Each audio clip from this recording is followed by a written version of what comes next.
ഇങ്ങനെയൊന്നും നടത്താൻ പറ്റൂല, അത് പറ്റൂല, ആ പരിപാടിക്ക് വേണ്ട, ഈ പരിപാടിക്ക് വേണ്ട. ഈ അമ്മ പറഞ്ഞത് ശരിയല്ലേ? പിന്നെന്താണ് പ്രശ്നം? അമ്മ മാത്രം ആത്മാവിൽ നിറഞ്ഞേക്കണേണ്. അവരുടെ കുടുംബം ഒരുമിച്ച് ധ്യാനത്തിലോടെ അല്ലെങ്കിൽ വല്ല പ്രശ്നവും കൂട്ടാ. കാരണം അമ്മയ്ക്ക് കിട്ടിയ അതേ ആത്മാവ് മറ്റുള്ളവർക്ക് കിട്ടണ്ടേ? അതാണ് ആത്മാവിനെ നിറയണം നമ്മുടെ കുടുംബത്തില്. അപ്പൊ ഐക്യം ഉണ്ടാവും, സഭയിൽ ഐക്യം ഉണ്ടാവും. ഐക്യമില്ലാത്തതല്ല പ്രശ്നം, ആത്മാവില്ലാത്ത പ്രശ്നം.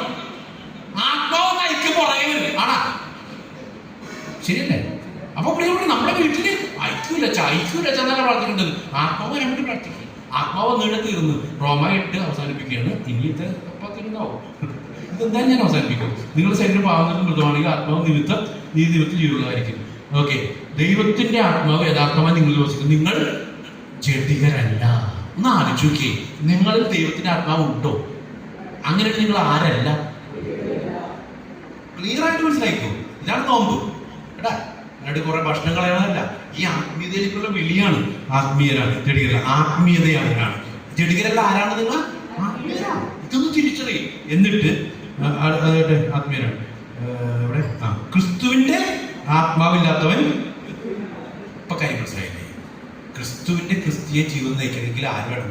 ക്രിസ്തുവിന്റെ ആത്മാവ് വേണം. ക്രിസ്തുവിന്റെ ആത്മാവില്ലാത്തവൻ ക്രിസ്തുവിനുള്ളവനല്ല. മനസ്സിലായ? എന്നിട്ട് നോക്കട്ടെ, പിള്ളേരൊന്നുമില്ല, ഞാനുണ്ട്, 2 പിള്ളേരുണ്ട്. അവരുണ്ട് അല്ലേ? കുഴിയിലേക്ക് പോകാനുള്ളതല്ലേ അല്ലേ? പക്ഷെ നമ്മൾ കുഴിയിൽ പോയാലും തീരാത്ത ഒരാൾ ഇതിൻ്റെ അകത്തുണ്ട്.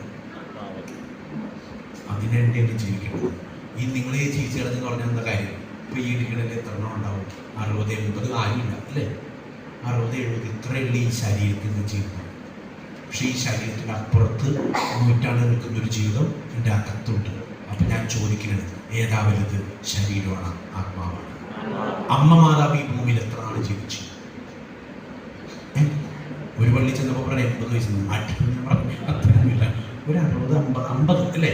50, 60 ഇടയിലല്ലേ അമ്മയുടെ മാതാവ്. എനിക്ക് 50 വർഷം അമ്മ മാതാവ് ഭൂമിയിൽ ജീവിച്ചിട്ട് എത്ര അത്ഭുതം ചെയ്തു? ഒന്നും ചെയ്തില്ല. പക്ഷേ 50 വർഷത്തെ ശരീരത്തിന്റെ ജീവിതം കഴിഞ്ഞ് സ്വർഗത്തിലേക്ക് എടുക്കപ്പെട്ടിട്ട് ഈ നൂറ്റാണ്ടിനടുത്ത് കോടാനുകൂടി അത്ഭുതം ചെയ്യുക. അതിൻ്റെ അർത്ഥം എന്താ? ഈ ലോകത്തിന്റെ ജീവിതമാണ് ആത്മാവിന്റെ ജീവിതമാണ് പവർഫുൾ. നമ്മുടെ അന്തോസിനാണ് ലോകത്തിൽ എത്രയാണ് ജീവിച്ചത്? 36 വയസ്സ് വരെ. 36 വയസ്സിൽ അദ്ദേഹം